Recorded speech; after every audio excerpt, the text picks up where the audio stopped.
النهارده مع عيان جاي متعصب قوي. بصي يا ستي، انا عندي قولون عصبي بقالي سنين، امساك وكركبه، وعارف كويس قوي انه دواء الاكل، بس ما كنتش عارف اظبط اكلي. قررت اظبط اكلي واسمع كلام الدكاتره واكل طبق السلطه الكبير اللي كلكم بتقولوا عليه ده. عاديكي على اللي جرالي، الامساك زاد والانتفاخات زاد وزادت عليها الوجع والمغص كمان. ادي اخره اللي يسمع كلام الدكاتره. ماشي يا صديقي، انا عندي رد على كل ده، بس الاول خلينا نشرح ايه هو القولون العصبي. عشان ابقى صريحه معاك، المرض ده كومبلكس جدا ولغايه دلوقتي احنا ما فهمناهوش على بعضه، لكن جزء كبير منه هو علاقته بجهازنا العصبي، علاقة الجهاز الهضمي بالمخ.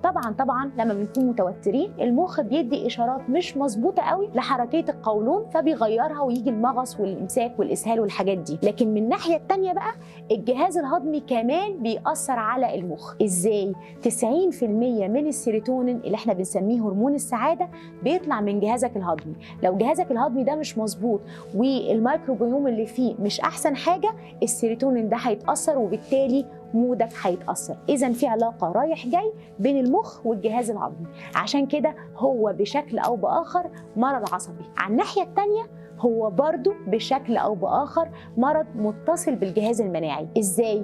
ممكن جدا تكون كل القلبان اللي حصل ده جه بعد ما دخل جسمك ميكروب معين من أكلة مش مظبوطة. بيحصل حاجة اسمها مايكرو انفلاميشن، يعني التهاب على مستوى الخلية تحت الميكروسكوب. صحيح شكل القولون زي الفل لو عملنا منظار أو أشعات، لكن في التهابات صغننة. كمان ممكن يكون شكل من أشكال عدم تحمل الطعام، أكل معين جسمك بيتفاعل معاه غلط وبيطلع ضده أجسام مضادة، وبالتالي هو مرض مناعي. من الناحية التانية بقى هو مرض نمط حياة، مش أكل بس، بيتأثر بنومك، حركتك، وشرب المية، وطبعا التوتر. عشان كده احنا لما نعالج القولون العصبي صعب ان احنا نختصره في روشتة غذائية، لازم نظبط كل جوانب نمط الحياة. نيجي بقى لسؤالك بتاع طبق السلطة، وادي اخرة اللي يسمع كلام الدكاترة. هو طبق السلطة فيه ايه؟ طبق السلطة فيه الياف غير ذائبه، يعني مش بتدوب في الميه، موجوده في قشر الخيار والطماطم والفلفل والاوراق الخضراء والحاجات دي. طب هي بتعالج الامساك ليه وكل الدكاتره بيقولوا كله سلطه؟ علشان الالياف الغير ذائبه دي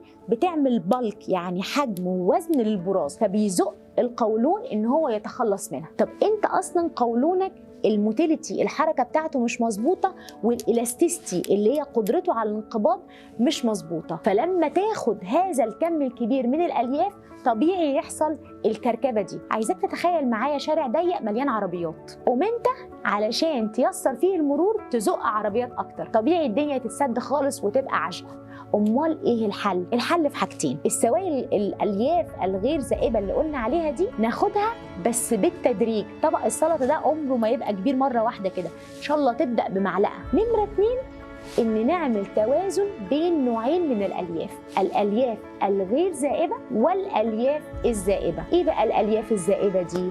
موجوده في الشوفان، موجوده في التفاح من غير قشره، تعمل ابل صوص تسلقه ويبقى مقشور ومسلوق، موجوده في البنجر مثلا، الشيا، بودنج الشيا. الحاجات دي لما نوازنها الياف ذائبه والياف غير ذائبه الدنيا تظبط، وكل ده لازم يحصل بالتدريج. عشان كده النهارده حضرتك انا بالعكس هعمل لك لو فايبر دايت، غذاء منخفض الالياف، وهنعمل كمان النمط الغذائي الشهير لعلاج القولون العصبي اللي اسمه فود ماب دايت، وهحطه لكم في التعليقات. وكل التغييرات دي لازم تتعمل بالتدريج، علشان القولون العصبي ده يعني كومبلكس كبير قوي، لازم ناخده واحده واحده، وعمر ما كان علاجه طبق السلطه مره واحده.